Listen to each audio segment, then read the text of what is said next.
আশা করি সবাই ভালো আছো। আমি গৌতম। বহুদিন পর ভিডিও করছি। আসলে ভিডিও করার উদ্দেশ্য হলো আমি হয়তো কোনোদিন থাকবো না, কিন্তু আমার কিছু কিছু ভিডিও, কিছু কিছু কথা বা কিছু কিছু কাজ সারা জীবন থেকে যাবে। তো আমি অনেক দূরে কি হাঁটতে হাঁটতে আসলাম। তো অনেক দিন ধরে আর কি একটা জিনিস মাথায় ঘুরছিল, সেই জিনিসটা নিয়ে একটু আলোচনা করবো ভাবছি। করা উচিত। আসলে আমার বাড়িতে দুটো বাচ্চা আছে, অবশ্যই আমার প্রিয় আমার ভাই বোন। একটা যে ক্লাস টুতে পড়ে, সে প্রাইমারি স্কুলে পড়ে, আমি যে স্কুলে পড়তাম সেই স্কুলে। তো তাকে আমি জিজ্ঞাসা করি রোজ যে, বুনু কী খেয়েছি? ডাল ভাত। কী খেয়েছি বুনু? আজকে কী রান্না করেছে? আলুর তরকারি। কী রান্না করেছে?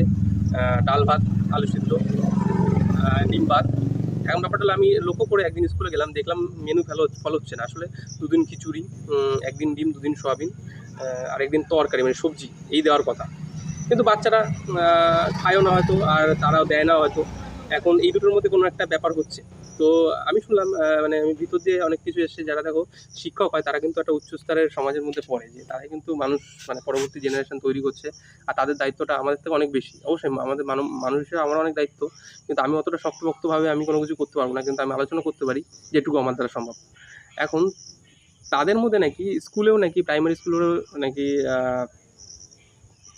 বড় মানে হাই স্কুলেও ইউনিয়ন চলে। ইউনিয়ন হেডমাস্টার নাকি ইউনিয়নের সদস্য হয়, অনেক ইউনিয়ন হেড স্যার আবার প্রধানও হয় ইউনিয়নের। মানে এখানেও পার্টিগত ব্যাপার আছে নাকি, সেই ইউনিয়ন নাকি এখানকার পয়সায়, মানে এই খাবারের পয়সা, ছোটো ছোটো বাচ্চাদের, শিশুদের, প্রাইমারি স্কুলের বাচ্চাদের মিড ডে মিলের পয়সা চুরি করে ইউনিয়ন চলে। তাদের নাকি আবার সেই উন্নতির জন্য যে পয়সাগুলো সরকার দেয়, সেইগুলো মেরে মুড়ে আর কি এইসব চলছে। তো জিনিসটা আলোচনা আমি এখনও করিনি, ভাবছি হয়তো কোনো সময় ওই স্যারেদের সঙ্গে ডিসকাস করাই যেতে পারে। কিন্তু আমার যদি এই ভিডিওটা কোনো স্যার দেখে থাকে, তাদের কাছে একটাই প্রশ্ন। সমাজের একটা মেরুদণ্ড হিসাবে পুলিশ, ডাক্তার আর শিক্ষক যদি ধরা হয়, তিনটে মেরুদণ্ড, তা আপনাদের বাড়ির বাচ্চারা, আপনারা বেশিরভাগই দেখেছি, মানে শিক্ষকের বাচ্চারা বেশিরভাগ ইংলিশ মিডিয়ামে পড়ে। তাই নিজেরা কিন্তু যথেষ্ট স্টুডিয়াস, মানে যথেষ্ট শিক্ষিত। কারণ শিক্ষিত না হলে কিন্তু এখনকার সরকারি চাকরি পাওয়া আর কি অসম্ভব। ঠিক আছে, ভালো যদি পড়াশোনায় তুমি স্টুডিয়াস না হও।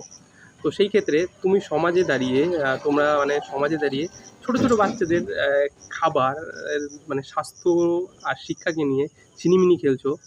আর পরের জেনারেশান নিজেদের, মানে যেই কাজের ব্যাপারটা, জায়গাটা একটা মানে কীরকম, মানে কীভাবে নিজেদের তুলে ধরছো? মানে মানুষ হিসাবে যদি তুমি বলো, তোমাদের মধ্যে ন্যূনতম মানবতা নেই, বা সিস্টেমটা কি ধীরে ধীরে ধীরে চেঞ্জ হয় না?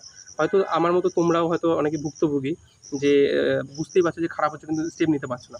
কিন্তু স্লোলি, মানে স্টেপ বাই স্টেপ চেঞ্জেস তো আসতে পারে না? কিন্তু ছোটো ছোটো আমার মতো ভাই বোনেরা, এদের মানে এদের স্বাস্থ্য, এদের খাবার চুরি করা, এদের চুরি করাই বলে তো। যেমন পুলিশ ঘুষ খায়, তো আপনারা একটা কারাপশন করছো, এটা কি মানুষ হিসাবে ভালো দেখায়? দেখায় না। এসব বন্ধ